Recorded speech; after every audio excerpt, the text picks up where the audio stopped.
Welcome back, everybody. This is the Honolulu Blues Show. And as you can see, we don't got Julius and we don't got Nick, but we do have a very special guest. And that is former Lions running back, a fan favorite as well. And that is my man, Zach Zenner. Zach, shout out. Thank you for joining the show. What is up, my dude? Yeah, Adam, thanks for having me on. I started going through I think it was some old DMs, I think, and found you on there. I was like, hey, like it's kind of a good time for me. Let's do it. So happy to be on. Hell yeah, man. I remember, I think a year or so ago, we had we shot our shot at pretty much all the Lions guys, former, current, whatever. And Zilstra responded. He came out. Skipper responded. Then we even had Taylor Decker responded. So it's always cool to have some Lions players reach out to, because I know we're not like a 97.1, have our own network. So it's cool you guys come on and give some time to a little smaller networks like us. Yeah, sure, man. My pleasure. I got always happy to talk Detroit, and then I've got some new stuff going on too that I'll be happy would love to update some people on too as we get into it. Yeah, for sure, for sure. I know all about that. Let's start at the beginning because I was diving into kind of your college stuff, which I hadn't really before. I was a big fan of yours when you were in the line at Detroit, but Sandy or not Sandy, South Dakota State. You spent 4 years there, rushed for 2,000 yards over 3 straight years, which was insanely impressive. But the one thing that stood out to me the most was your 99-yard touchdown run against Kansas. Not many players get a chance to have a 99-yard end zone to end zone, basically touchdown run. So walk me through that. What was it like taking a full house call? Yeah, so there's some good backstory to that as well. So, and first, not only was it 99, it was actually 99 and a half yards because we were on the one and then had a false start. Oh my And so gosh. So it yeah. backed us up, right? And then we ran same side power. Um, had a good kickoff block. Safety came down, I think fit a little too far outside, split the safeties, and then essentially, foot race, right, as the announcer would say. The interesting backstory, I guess, to that is that was my first. I don't know about. It wasn't my first start. I had started a couple games in the previous year, but that was my first. Where like I was starting and I was going to be the Yeah, the main guy. guy. Yeah, it was Yeah, post redshirt because I knew you redshirted that first year, so you probably kind of came to the RB1 role that next year, and boom. yeah. So that was my redshirt sophomore year, and that was I think it was our second or third drive of the game against Kansas, which wasn't was a good team. Um, at that time. It was kind of like that in between, right? Kansas had those really a lot of down years kind of after we played them, and now they're back up having some really good years. They're kind of like in the middle of that spot, and so very exciting for us, right, to go down and play the big school and have that big one pop. Offensive line did a great job, and just used my all the speed I had and got it done. That's awesome, man. That is awesome. All right, let's bounce into the NFL now. One, probably your most notable game, that Cowboys game. There's a lot that happened this game. You had 67 rush yards and 2 touchdowns in the first half. So you must be thinking, what'd you do the second half? Not a single carry. So, what was the backstory behind that? I know the Cowboys kind of you started to run up the score a bit and it was kind of getting away, but I feel like in that third quarter, maybe just to break things up, or were you injured, or what happened? Because that first half was phenomenal. Yeah, no, certainly not injured. And I've never been one to question or to discuss play calls, especially while I was playing, right? I'm always the good soldier. It's just, I don't care what's called. I'm going to do it. We're going to score every time, right? That was my mentality then. And it's still my mentality now, overall. But I think as I look back on that game right now, being removed from it, I think it does relate a lot to the score, right? And I think we did have not me, but we did have a couple runs that I don't remember the result, but it wasn't like we didn't have an explosive run, right? Like I think it was Dwayne and I that game mainly, if I remember correctly. So you do try, we do try to run the ball. It doesn't work as well as it did in the first half. then Dallas goes down and scores another one, right? It's kind of get into passing mode after that. And then one of the challenging parts, right, is that once you're kind of in that, okay, we got to pass, we got to catch up mode, it's hard to get out of it, right? And they just kept scoring. So it's like, well, we're gonna slow ourselves down now, right? That's I don't know, can I catch 22 a little bit there? But overall, I'm not one to question, and I think that would be the reason why we didn't return to the run in the second half. And I will say it was on Monday Night Football as well. So how cool was that? That Monday Night Football coming out, racing out 2 touchdowns, and just kind of what was the atmosphere, kind of the momentum you were feeling during that first half? Yeah, I mean, I think I'm trying to remember that year a little better. I think I had fumbled the week before against the Giants, correct? In the low red zone. It was pretty Um, quick. Who did we play the week prior? I thought it was the Packers, but oh, and that was the week after. I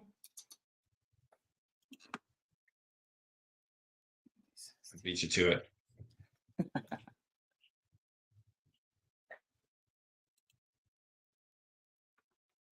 Um, Yeah, it was New York. It was New York the week prior. figures the guy Um, playing in the game would know. I had to look it up quick. But so we lost to the Giants the week prior, 17-6. That was like a later afternoon game out in New York, and I had fumbled in the low red zone. We lost 17-6, right? And that would have been a huge win for us. So honestly, going into the Cowboys game, I was grateful to be given the ball at all. Um, and so really that was kind of my mentality is, hey, I've got to not go out and kind of prove anything again, right? Um, I knew I had, obviously I got coached up on my mistake, but knew I had my coach's support. But at the same time, you just want to go out and kind of get back on that level ground. You feel like you're in the hole a little bit if you had a fumble the week before. And really, I wanted to go my whole career without fumbling, so I didn't quite get there. That was my only one. Well, it happens. I mean, um, I forget the running back we had. Actually, it was Jamal. Yeah, he had 530 something touches, rushes, whatever, without a fumble. And then, sure enough, the announcers they said it enough, and he jinxed him. And I think he actually fumbled in the Cowboys game, is what it was. So, yeah, maybe you had an announcer's jinx on you at the time, where Zach Zenner, No. young stud, hasn't fumbled at all. Boom. So you blame it on them. All right, Yeah, another game I do want to touch on. This was a playoff game, the Seattle game. You were starting a playoff game heading into Seattle against, Russell Wilson, the Legion of Boom, a very, very tough team. Walk me kind of through what it was like to start a playoff game. Were you like even more amped up? Were you kind of, were the nerves setting a little bit more? Kind of walk me through that moment. Yeah, I'm not an amped up person in general, but especially around games, I want to be kind of more of a relaxed, meditative, reading the defense type of state. Read it up and explode through the holes. Um, I think though definitely just that atmosphere in general. I don't know what it's like now, but in that year especially, it was very loud. And the year prior we played there, that was in 2015 we played there, I think on Sunday night or Monday Night Football, and that was when they messed up the Seahawks hit it out of the back of the end zone when Calvin reached for the Bobby end zone Wagner. there. Yep. Yeah. Yeah, Just they smacked it they right batted out. up.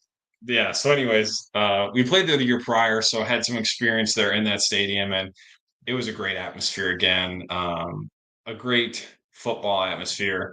Then adding to the playoffs was fun, and I enjoy colder games, and so it had a nice chill to the air being late in the year, which was really cool. Yeah.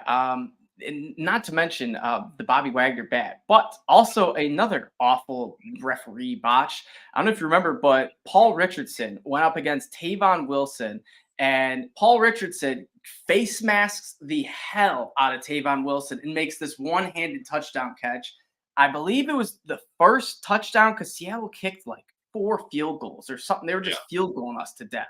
And I think it was the first touchdown that kind of opened it up and kind of put things apart. But oh my goodness, it was another Lions just same old. And everyone was thinking this happened to us the year before with the Bobby Wagner bat. So, typical Lions luck.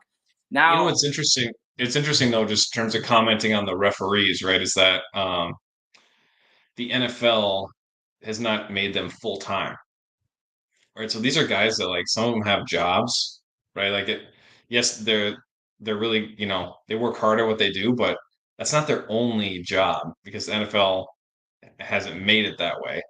Um, and I don't know, I as much as fun as it is to complain about the referees, I'm always one to put it back on the team and put it back on us to get more points and take the referees out of the game, basically. and honestly, that's kind of what we're seeing with this new Detroit Lions team, where we're scoring enough, we're doing enough, where even if we get a bad call, a bad break, I know kind of help us out in the Dallas game last year, but there was a bunch of times it seemed like the Lions would get ticky tack calls and we would end up winning the game, and people would forget about it because we won the game. So Yeah. it's nice to see, the refs. I guess the Lions overpowering the refs, so to speak. Yeah, sure.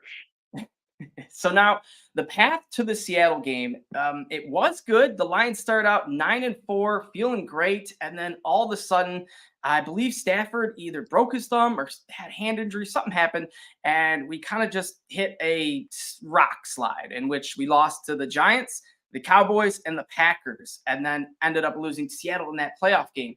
So, what were some of the vibes, after you kind of lose one against the Giants, then against the Cowboys, and you're heading home against, the Packers, and you're kind of trying to hold on to this playoff spot? Was the team still, rallying around, or could you feel any type of like, this might be going downhill?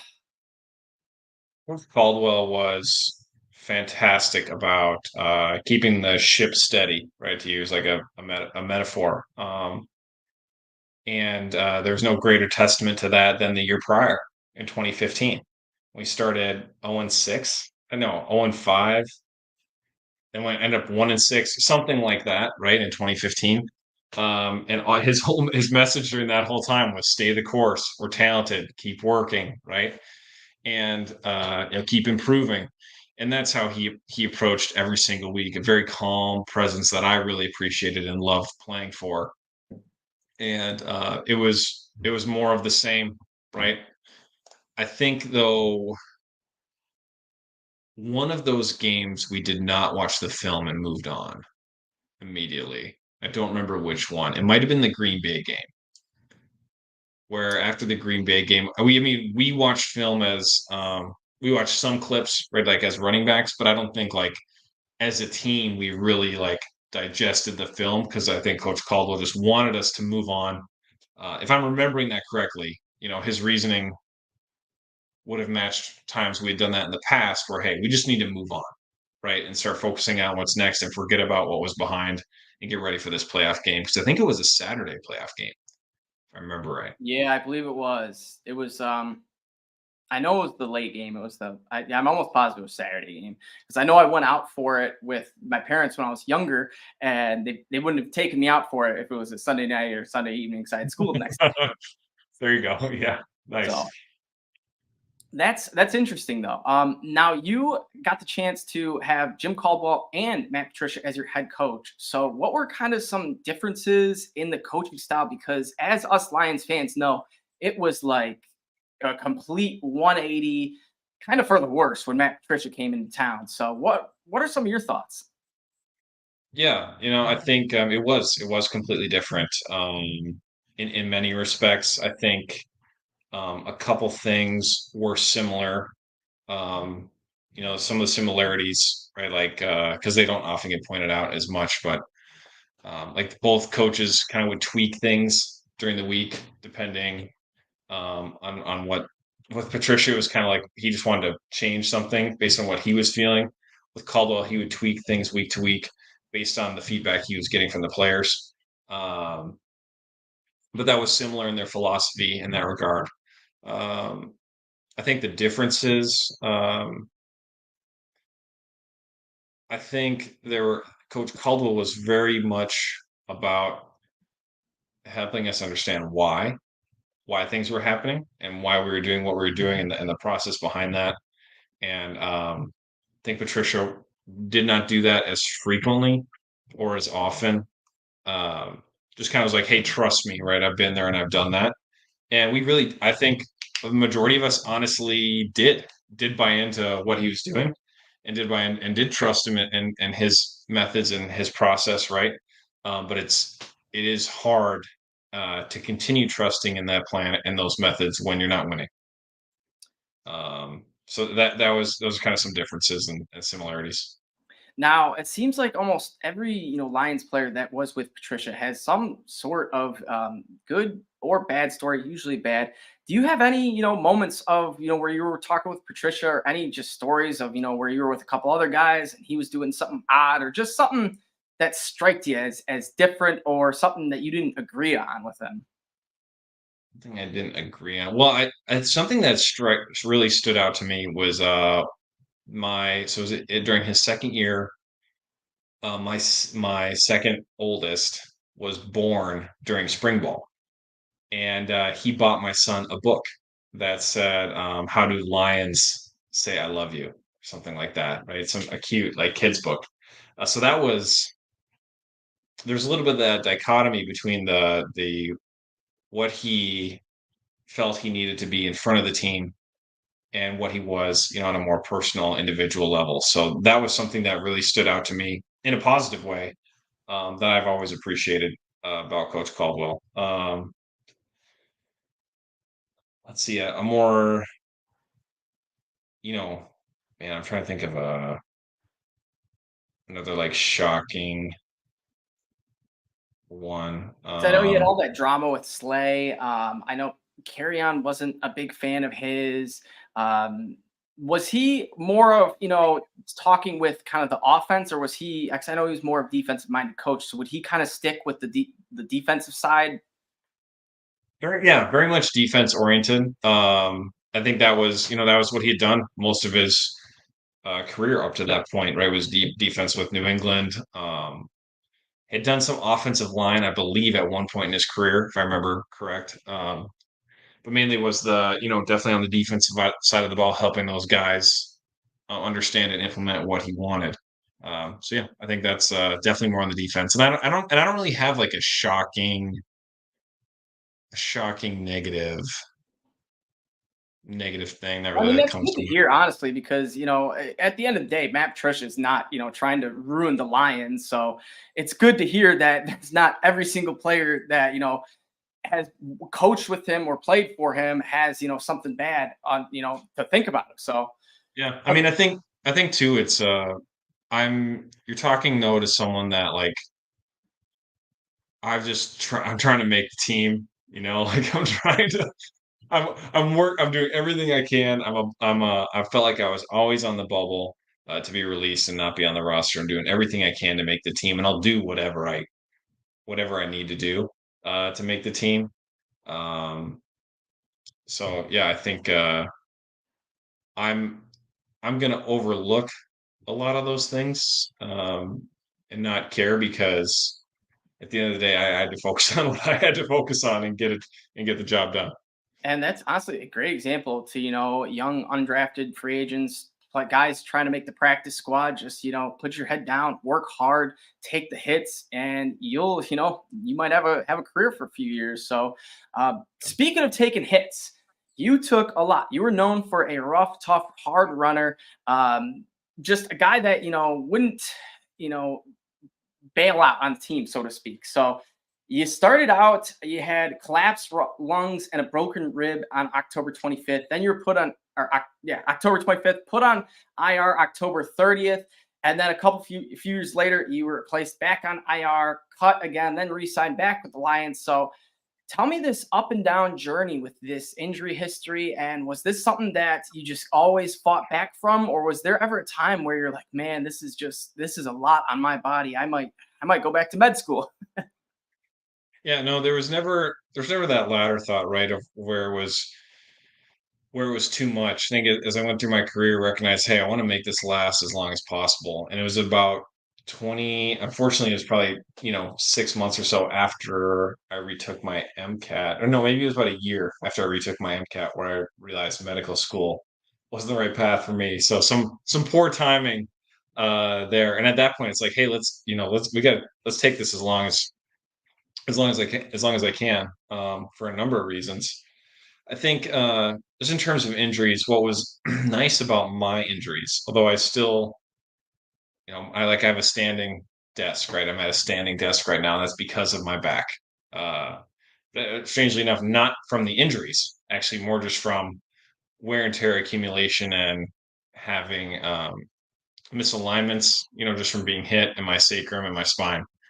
But my injuries, if you really the worst of them was the concussion probably and just hits to the head because broken bones they heal stronger in a lot of ways, right? Yeah, it's just a time thing. I didn't have any I mean, yeah, I had a tube in my chest, right? Because my lung collapsed, which counts as a surgery, but I didn't have any major like arthroscopic, right? Like ACL or meniscus or rotator cuff or MCL or I mean, I think I had some light ankle sprains, but nothing major with the ankles. I had some Achilles tenderness, but nothing, I avoided the majority of major orthopedic injuries. So overall, I mean, you don't want to get injured, but if you're going to have injuries, broken bones aren't the worst thing in the world, especially from a career longevity standpoint, right? Because there's some people in the NFL that believe if you tear your ACL on one side, you're going to tear it on the other side. It's just a matter of time,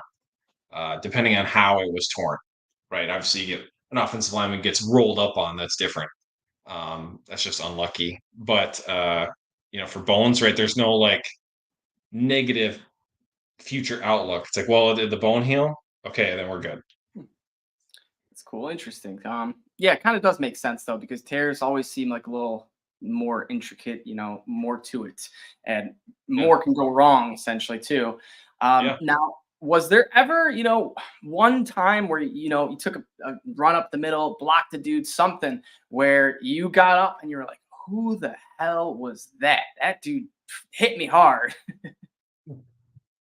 I ran into Calais Campbell when we were playing the Cardinals in 2015 on an outside zone to the left. I think it was on the -40 or like -35. I remember that hit for a while, forever. I was running into a brick wall. He shed the blocker, right? There was no really to go. I had kind of forced my hand, ran right into him, and that one hurt. And then I got smacked. I think it was on an outside zone left in Pittsburgh in the preseason. That would have been, was that 2017? Might have been we had joint practices down there. I don't remember what year that was, but no, it was maybe 2016. I got crushed on the sideline, and that one that one hurt pretty bad too. There were a few. I mean, there's probably one or two a year where I was like, man, that hurt. I think it was Minkovich. It was a no, that was the dude for the Steelers. Oh gosh, I played against him like four times. He was the middle linebacker for the Bears. White guy. Um, Dang Erlach, it, not man. Erlacher. What? No, not Urlacher. I didn't play Yeah, against Urlacher. I mean, Come on, Adam. it's the only. I'm trying to think, man. White linebacker. Oh, all right. This is gonna bug me. We gotta find it. 2016 Chicago Bears roster. Um, It's gonna as soon as I see it, I'm gonna be it'll like be that. yeah. This guy. Football pop.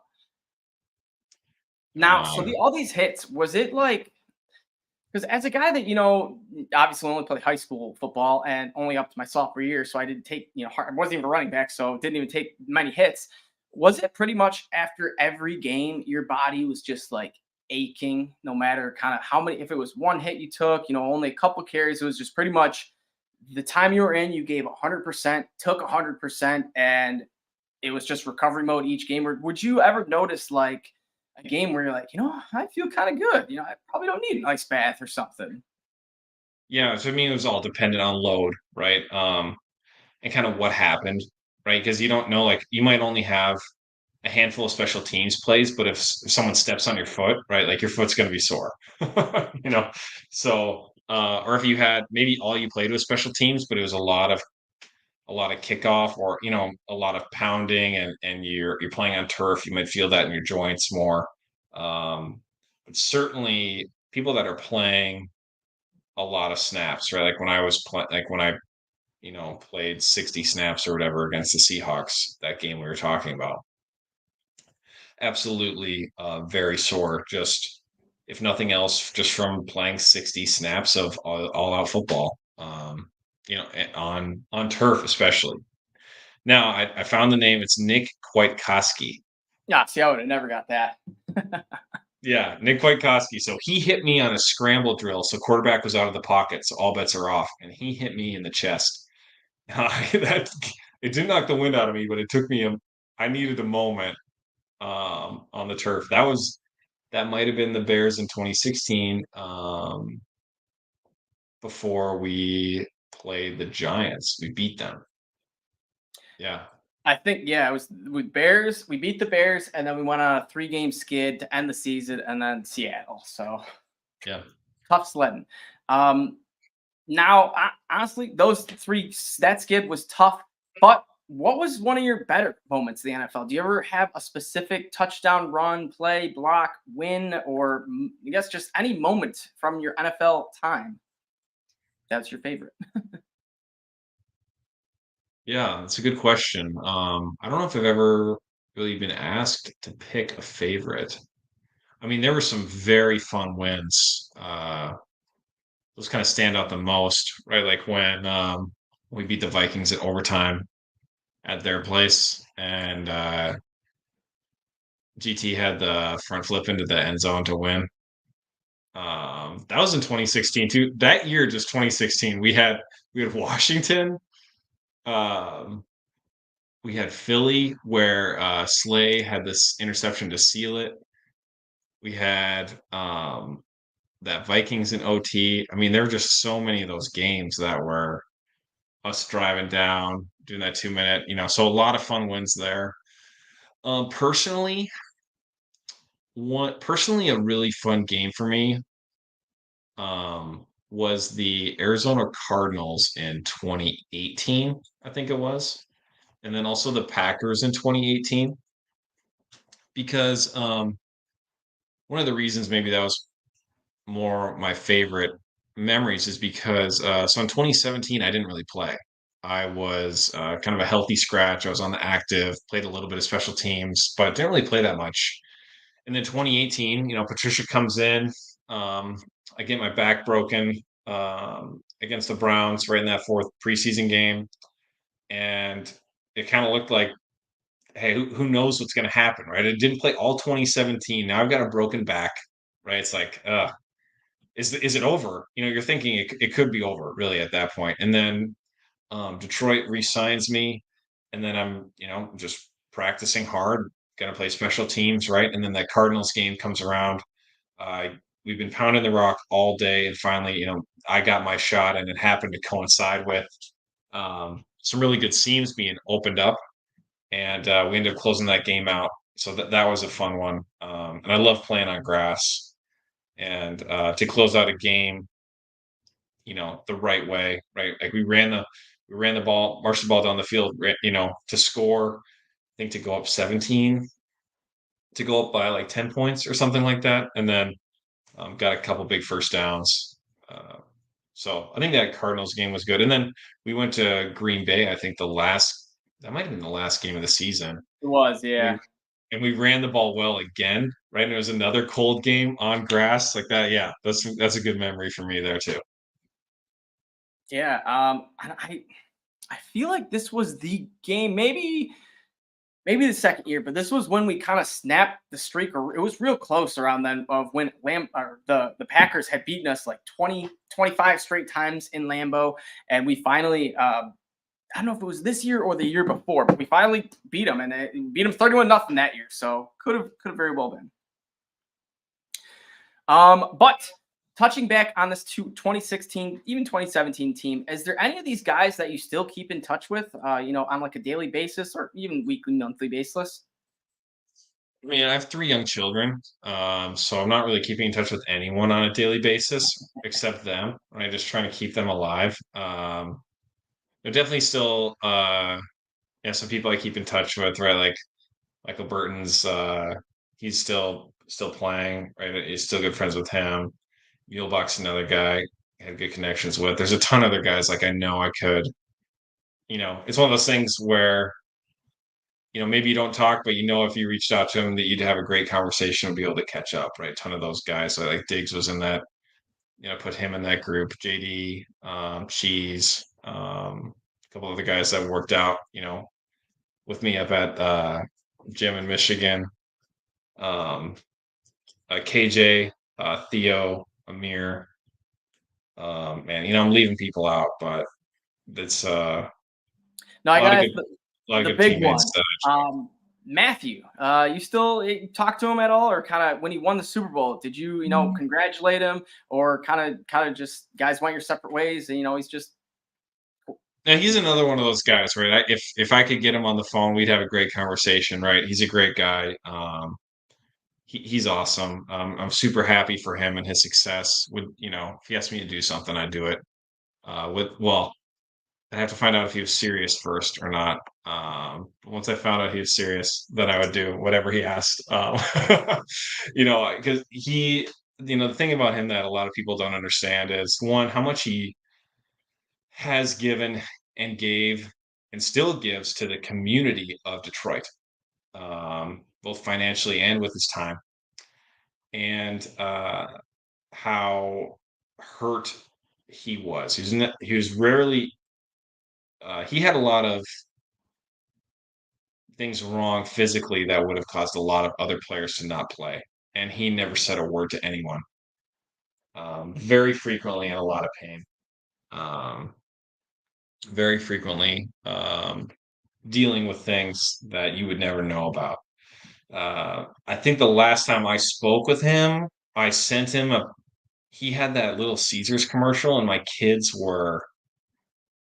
they like caught on to that and like would yell pizza to each other, like back and forth, like at the dinner table. And so I filmed them and sent them the video. I was like, thanks, man. They're like shouting, they're screaming pizza at each other. So I think that was the last, he's like, sorry for being a bad influence. That was probably the last time, we probably officially connected. Yeah, it's good to hear. Good to hear. And speaking of Matthew, he's returning here once again for that Week 1 game. Now, you got any quick little prediction for that game? You think the Lions will take it to him, or do you think Stafford's going to show up pissed after ending his season in Detroit last year?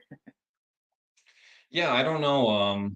Well, I mean, Matthews, I think definitely he would have an extra chip on his shoulder and want to win. But he's super competitive, right? Like you're going from like 100 to 100.5, whatever the percentages are, right? Like that maybe a little extra. It's not changing a lot in terms of his preparation. And I think just the victory would be a little sweeter for him, right? Coming back. Um, Predictions, it's every year in the NFL is new, right? Every team is completely different. I mean, Aaron Donald retired, right? Yeah. So like, and the Rams had one of the youngest defenses in the NFL last year. So, what are they going to look like? Are a lot of those players that were young, are they going to take the next step up? But then at the same time, they lost Raheem Morris, the commander of that defense, right? That really um, outperformed their age, right, last year, and really put a good season together despite their youth. So it's too early to tell. I mean, if I had to make a prediction, I'd predict the Lions. If you're going to put a gun to my head, Love it. that's going to take it. Yeah, I think it'll be a good game. It's on prime time. I feel like it's going to draw one of those gigantic audiences. Detroit will be put on the map again, and hopefully, the Lions put on a good show and win, and just make them look good like we have been the last kind of year and a half ish. But honestly, I'm excited for it. It should be a fun game. And now going back to primetime talk. So this Monday Night Football game, did you, for your introduction, did you just give yours straightforward, Zach Zenner, South Dakota State, or did you kind of do Yeah. something? I know, I believe, was Patricia the coach, or was it called? It was, I think it was Caldwell. But was yours straightforward? Because I know the Lions last maybe 2 years ago when we played the Packers, it seemed like every single guy was saying like Harvard University, Barry Sanders U. There was all sorts of silly ones on there. And if you didn't, what would have been your, silly introduction? Yeah, no, I mean, I never, I was never one to mess around with those things, you know? I don't know, maybe I don't know why. I didn't have more fun with that, but I just said my piece and moved on to the next media station, right? Whenever we were filming that media stuff. What would I have said? No, that's a good question. Um, Man, I feel like I don't know. I'm so different now than I Yeah. was, right? So like looking back, maybe I would have said something like Sanford School of Medicine because I got accepted but never went, and people called me Doc a little bit, like while I was playing. Um, now, you know what if you were to ask me now, right? Say I'm in the NFL and I'm going into year 10, right? Which would be ridiculous. Longevity for a running back. Um, Probably say something about my faith, or like child of God, or Grace University, or something like that. Yeah, that's cool. I like that. Unique, unique. Keep it clever too. Now let's talk about Zach Zenner post Detroit Lions because I know you've had a lot going on, and you're a sports agent and sports nutritionist, I guess. So kind of Yeah. talk to me. Is that hand in hand, or is this kind of two separate things, or what's behind all this? Yeah. So essentially we touched on it a little bit, but I recognized towards the end of my career that medical school wasn't the right path for me for a number of reasons. One of them, talked to those around me, right? My wife, my family. Also got a word from God that I shouldn't go to medical school, so that made it easy, right? When that came around. Um, so I make that choice, or okay, I'm not going to med school. Now what? Kind of recognize that I liked mentoring, I liked coaching people. I'd done a little bit of that in the locker room. And I knew a lot about football, and I knew a lot about optimizing my body, my mind for performance. So I get done playing, and what are a couple avenues that I can do that in? One is being a health coach and soon to be certified nutrition specialist. So I got a health coach certification and a master's in nutrition. And the other was I could coach people on football by, selectively coach people at football by becoming an NFL agent. And I had an opportunity to join the agent that represented me while I played. Right. So I've got someone to walk alongside me in that, just like we did while I was playing, right, in that career after football. So yeah, so a certified NFL agent. We Ryan Swoboda was on the line, and Adrian Martinez. They were on the Lions for the preseason last year. A couple of our guys. Adrian's set to be the MVP of the United Football League, the new XFL. He's playing for Birmingham. So those are the lines we've had. Certified NFL agent, then so I'm going to be a certified nutrition specialist. I need a master's. I need to pass the board exam. Done. Check both those boxes. And I need 1,000 supervised clinical hours. So I'm slowly acquiring those, helping out um, a lot of people. But right now, a lot of the main person I'm helping out is for the health coaching stuff, at least, as the busy business professional, helping people get more energy, lose weight, really get more joy out of life, uh, through diet, rest, exercise, stress reduction, supplementation, and spirit, right? Making plans that address all aspects of someone's life, and getting some really rewarding transformations. I had one of my college teammates helped him lose 25 pounds in a month, right? Ooh, So, that's cool. I got another Another client couldn't keep his eyes open when he was kind of done with his day right around 7 p.m. And gave me the update before our most recent coaching session that he had mowed his lawn at 7:30 that night. Normally can't keep his eyes open, right? So he mows his lawn, and now he has more time on the weekend for his kids, right? So just getting some really great results with people, and fills me up, right? It's the same with the agency, right? We had a player, a good group of guys, had 4 guys in this year's draft class with the agency, and pouring into them, right, with my football knowledge and there's some fun crossover there as well, right, where I use my nutrition knowledge to help our current clients and past clients, right? When they're done playing, they want to lose weight, or have certain health goals, or while they're playing, help them optimize their performance. So the crossover is really fun.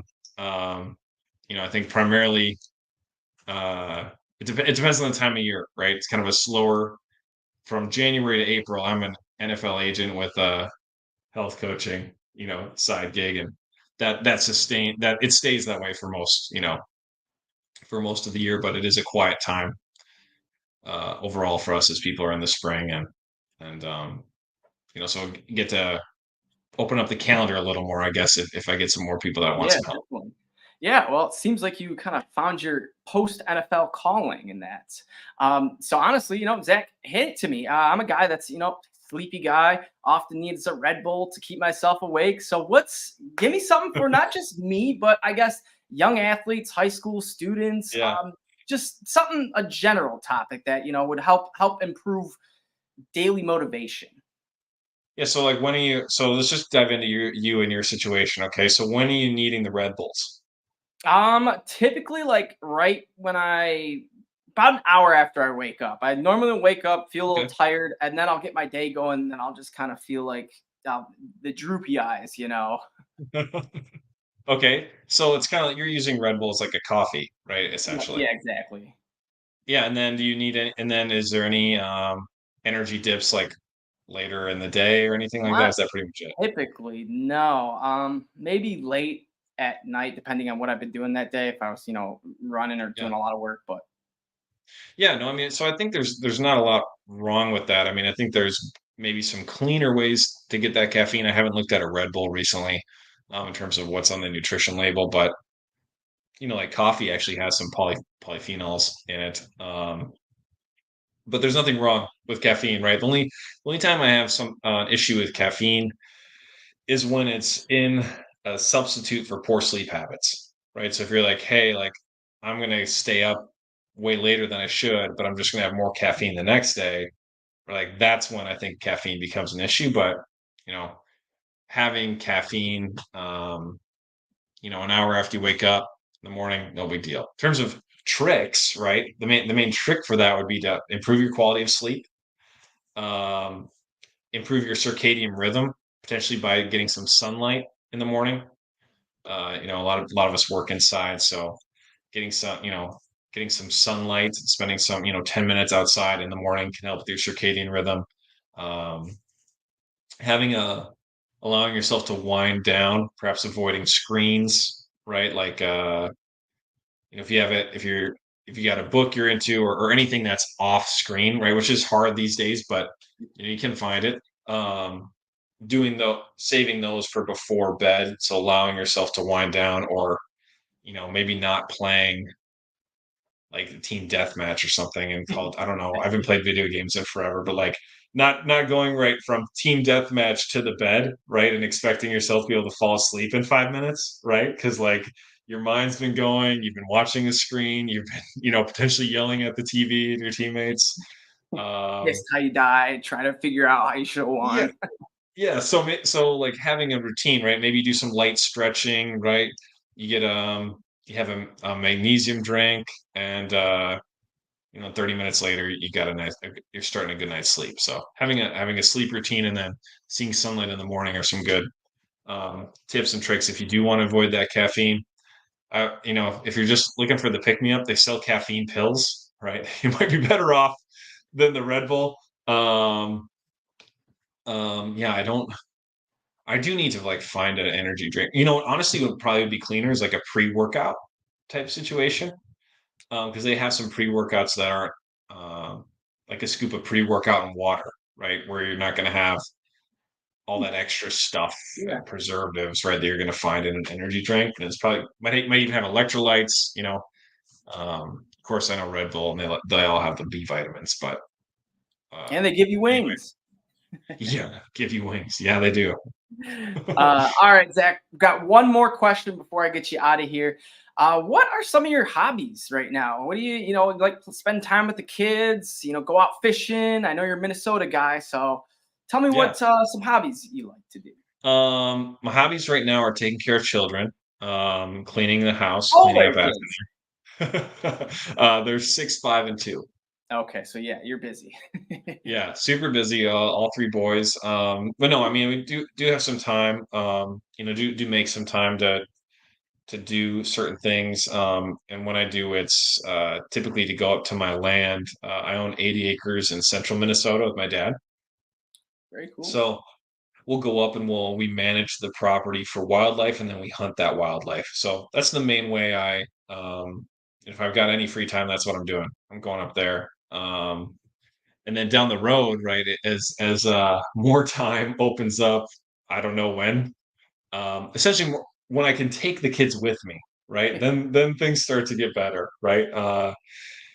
Because I travel a lot for the agency stuff, right? And like we're gonna go see some players we really want to visit with in terms of prospects for next year's draft here this June, and I was gone, 30 days between January and April, right, for travel for the agency. So to travel again and leave my wife with the kids even more, it's hard, right? And it's the hardest job in the world to staying at home with them, no matter what anyone tells you. So yeah, I think right now it's just going up to the land, doing land work, and then hunting, and then eventually it'll be definitely fishing, and really whatever my kids are going to be into, right? Just so I can be with them and learn what they're into, and get into that. Like it's funny. I was mentioned this. I can't remember who I was talking.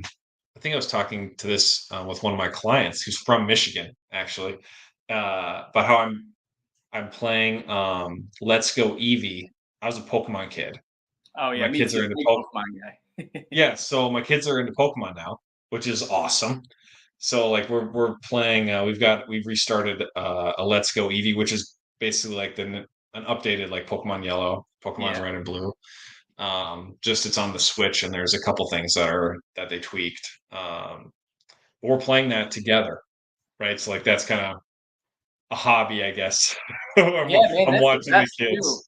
You get quality time with the kids, you get them enjoying it, and then you get little nostalgia blasts where it's like the remake of Yellow, which I'm ironically playing Soul Silver, which was the remake of Silver right now. So I got to pick out my Chikorita, and so I'm having all these flashbacks of just like, oh man, yeah, this is fun. I remember playing on the Game Uh, Boy. yeah, So dude, you're absolutely right. Hanging with the kids, they're loving it, and then the blast of nostalgia, right? We were playing. We were in this for all the Pokemon lovers out there. We were in Mountain Moon, and how Let's Go Eevee goes, it's like the Pokemon Go where the Pokemon pop up and you see them, and okay, then you can go try to catch them, right? It's not like you walk in the grass and you get ambushed. You can avoid them, right, and or go pursue ones that you want. And so a Clefable pops up. It's just like a very for those that don't know, it's a good find basically in this world. And so they freak out, right? They're like, it's a Clefable, let's go get it. Right in the middle one, it was his turn on the controls, and we're all yelling. And as he's going to get it, a Zubat pops up, which is like for those that don't know, like a weaker, not nearly as desirable. And they're like, oh no, they're trying to run away, right, and get away so we can get the Clefable. And it's yeah, just stuff like that. It's awesome, that crossover. And it's yeah, it's kind of like it finally made it, right, as a parent, where like your kids can enjoy some of the things that you enjoyed when you were a kid, and it's awesome. There's not much else like it. yeah, for sure, man. Well, Zach, thank you so much for coming on. As always, you guys can check us out at Honolulu Blues _. I would plug Nick Julius. I'm not here right now, so I need to do that. So Zach, if you got anything, sports agency stuff you want to plug, anything going on, feel free. If not, give me a go Lions. Yeah. No, I'm good, man. I think it's been fun getting on, chatting, and kind of updating your listeners on what's been going on and kind of reminiscing about some of those games, right? You had some good questions in there, things I hadn't thought of. So absolutely. Go Lions.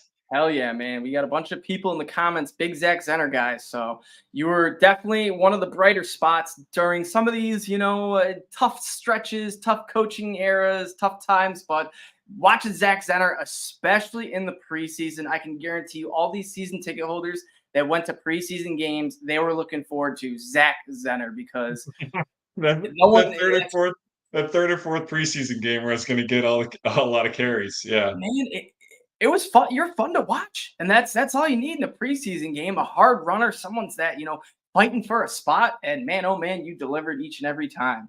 I honestly think one year you led the preseason in rushing, I believe.